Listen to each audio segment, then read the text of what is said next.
Allah records on multiple occasions how prophets were insulted, how they were made fun of, how they were rejected in the most obscene ways, and how even the prophets themselves felt the pain of those disbelievers making fun of them. Nuh alayhi salam complains about how people found him disgusting, and that they would plug their ears, with their fingers and walk away from him and pull their clothes back as a show of insult to him. And our Prophet is no exception, sallallahu alaihi wasallam. This Quran that honors our Prophet also at the same time records the most hurtful words that were said to him, that the Prophet himself would have to recite and remind himself of the words that were said about him. Sahir, magician, majnoon, insane, kadhab, a perpetual liar. So many accusations are made against our Prophet sallallahu alaihi wasallam, and they're all recorded in the Quran. Allah wants us to remember that this is a fact, that all prophets, though they are the most noble of Allah's creation, and that Allah Himself has honored them, at the same time are people that will face the worst kinds of insults and the worst kinds of ridicule. But what is supposed to be the reaction? And if anybody's supposed to be angry and just be overwhelmed with rage when the Prophet is insulted, I would argue it would be his companions, whose faith, radiallahu anhum ajma'in, can't even be compared to yours and mine. But how come they don't react the way we do? How come they're not having any protests? How come they're not going out and yelling and screaming in rage? Because they understand that the Quran didn't just come to give them a love for their Prophet, but also to guide that love, and to also teach them how to respond to these kinds of insults. How is it that we don't know that the Prophet himself is told, sallallahu alaihi wasallam, وَاصْبِرْ عَلَى مَا يَقُولُونَ, be patient over whatever they say. I'm fascinated by this ayah, because the word ma means whatever they say. Not whatever they've said, whatever they might even come up with. And the mudari' form in the Arabic suggests what they may have said in the past, but the present and even the future till this day. The Prophet's policy is to be patient himself, sallallahu alaihi wasallam. Where in the Quran does it justify our anger like this? And actually, is our anger even justified?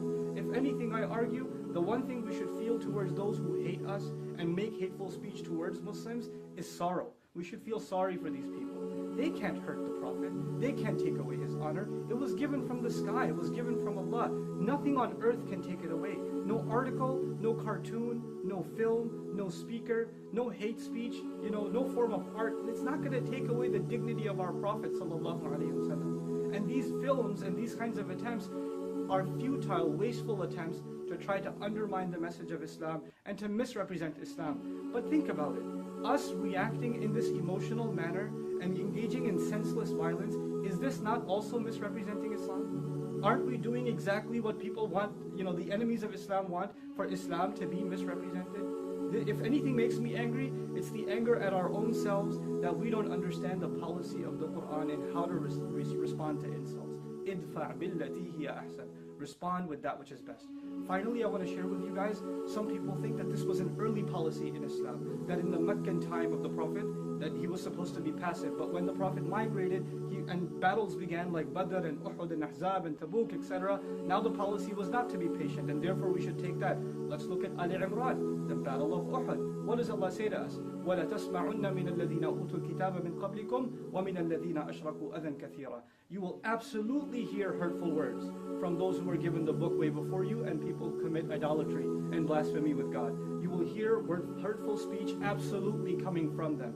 These kinds of things are a manifestation, a proof that Allah prepared us mentally for that. But what was supposed to be our reaction, God Himself tells us, Allah Himself tells us, وَلَئِن تَصْبِرُوا وَتَتَّقُوا فَإِنَّ ذَلِكَ مِنْ عَزْمِ الْأُمُورِ. If you can be patient and you can maintain your consciousness of Allah, then that is the most noble of deeds, the highest of accomplishments that you can accomplish.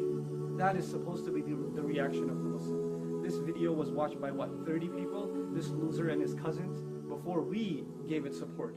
We made it popular. We're the ones that are giving it more flame. And I want to end with this. In school, bullies tease the kid that they know takes the teases and gets work. It shows a reaction. The more we react in this way, the more we're encouraging others to pursue more hateful speech. We have to learn to respond in mature, civil, and higher discourse the way the Quran and the Sunnah of our Messenger, the legacy of our Prophet, expects from us. I pray that this is a message that reaches all of my young brothers and sisters that are feeling the sadness, the rage because of this incident, but I hope to turn that rage, and I hope you can turn that rage into something positive. Barakallahu li wa lakum. Assalamu alaikum wa rahmatullahi wa barakatuh.